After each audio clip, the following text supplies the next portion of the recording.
मध्य प्रदेश के मुख्यमंत्री शिवराज सिंह चौहान ने ग्वालियर से बड़ा ऐलान किया। शिवराज सिंह चौहान ने कहा कि महापुरुषों के नाम पूरे लिए जाएंगे, उनका अपमान प्रदेश में नहीं सहा जाएगा, इसके लिए प्रावधान किया जाएगा। महापुरुषों के नाम पर जिन शहरों के नाम है उनका पूरा नाम लिखा जाएगा। जैसे ग्वालियर महारानी लक्ष्मीबाई कॉलेज को MLB कहते हैं और भोपाल में टाटा टोपी को TT नगर कहा जाता है, लेकिन अब ऐसा नहीं होगा। ये बात प्रदेश के मुख्यमंत्री शिवराज सिंह चौहान ने फूलबाग में आयोजित अभाविपी के अधिवेशन में कही। फूलबाग मैदान में अखिल भारतीय विद्यार्थी परिषद का 55वां प्रांतीय अधिवेशन का उद्घाटन मुख्यमंत्री शिवराज सिंह चौहान ने कहा। दरअसल अखिल भारतीय विद्यार्थी परिषद के भव्य प्रांतीय 55वां अधिवेशन आयोजित किया जा रहा है, जिसमें 18 जिलों के 1200 से ज्यादा छात्र छात्रा प्राध्यापक शामिल हो रहे हैं। अखिल भारतीय विद्यार्थी परिषद के अधिवेशन में MP के वर्तमान परिदृश्य को लेकर चर्चा हो रही है। इसमें अखिल भारतीय विद्यार्थी परिषद के राष्ट्रीय संगठन मंत्री प्रफुल्ल अकांत मौजूद रहे। साथ ही कार्यक्रम में प्रांतीय अध्यक्ष धर्मेंद्र राजपूत और प्रांत मंत्री राजेश पराशर भी मौजूद थे। इस दौरान CM शिवराज सिंह चौहान ने कहा कि वे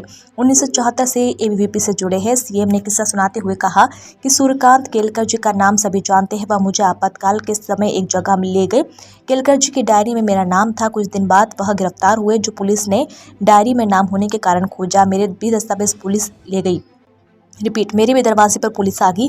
कहा कि यह 1.5 हड्डी का क्या इंदिरा गांधी के लिए आंदोलन चला रहा होगा, लेकिन उसी में से एक पुलिस वाले ने बहुत मारा। थाना हबीबगंज मुझे ले गए, पूछताछ की। हबीबगंज थाना वही जिसका नाम अब बदलने जा रहा है। वहां से पुलिस के 2 सिपाहियों के हाथों मुझे जेल भेजने के लिए निकाले। करीब 9 महीने जेल में रहा। जेल से निकलने के बाद संगठन मंत्री बना। आज मैं जो कुछ भी हो विद्यार्थी परिषद की वजह से ही हूँ।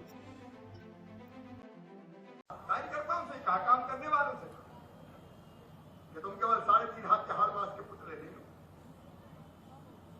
ईश्वर के अंश हो, अमृत के पुत्र हो, अनंत शक्तियों के भंडार हो, अमर आनंद के भागी हो। दुनिया में कोई काम ऐसा नहीं कि जो तुम ना कर सको। अपने आप को पहचानो, नित्य तू जान, जरा शक्ति पहचान, तेरी आत्मा में स्वयं भगवान है। एक बड़ा लक्ष्य हमारे सामने, उसको ध्यान में रखते हुए हम काम कर रहे हैं। अलग अलग क्षेत्रों में विद्यार्थी परिषद के माध्यम से यहां काम कर रहे हैं। और आज मैं कह रहा हूं, इस दायरे पर खड़े होकर स्वामी विवेकानंद ने कभी कहा था कि जो अंधे वो देख नहीं सकते, जो बहरे हैं सुन नहीं सकते। लेकिन मैं देख रहा हूं भारत माता फिर से अंगड़ाई लेके खड़ी हो रही है और फिर से विश्व गुरु के पद पर अधिष्ठित हो रही है।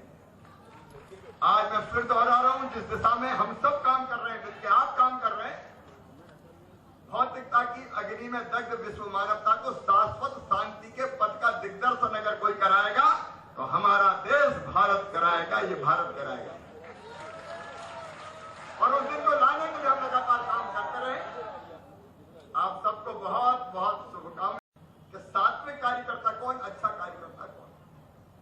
उन्हें किसको कहा था, मुक्त संगो अनहमवादी धृति उत्साह समन्विता सिद्धि असिद्धियों निर्विकारा करता सात्विक उच्चते। मुक्त संगो मतलब जो राग और द्वेष से मुक्त हो, सबको समान माने। अनहमवादी मतलब जो अहंकार शून्य हो, और नहीं तो किसी पद पर पहुंच गए तो जानते नहीं हम क्या है, जो इस तरह के अहम से मुक्त हो। धृति मतलब धैर्य। कई बार हम लोग काम करते हैं, सफलता नहीं मिलती तो निराश होने की जरूरत नहीं है। नहीं तो सोचते हैं, अरे यार इतने दिन से प्रयास कर रहे हैं, यहां तो काम बढ़ ही नहीं रहा। तो धैर्य होना चाहिए और उत्साह से तो भरा ही होना चाहिए। अगर हृदय में उत्साह नहीं है तो फिर कुछ भी नहीं है, समझ।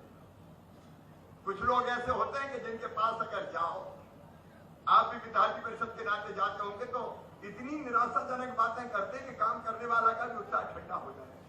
और ये हो ही नहीं सकता, तुम कहां लगे हो। पहले कहते थे, अब नहीं कहते, इंडिया सुधर ही नहीं सकता। लेकिन कुछ ऐसे होते हैं कि मुर्दे में भी प्राण फूटते हैं।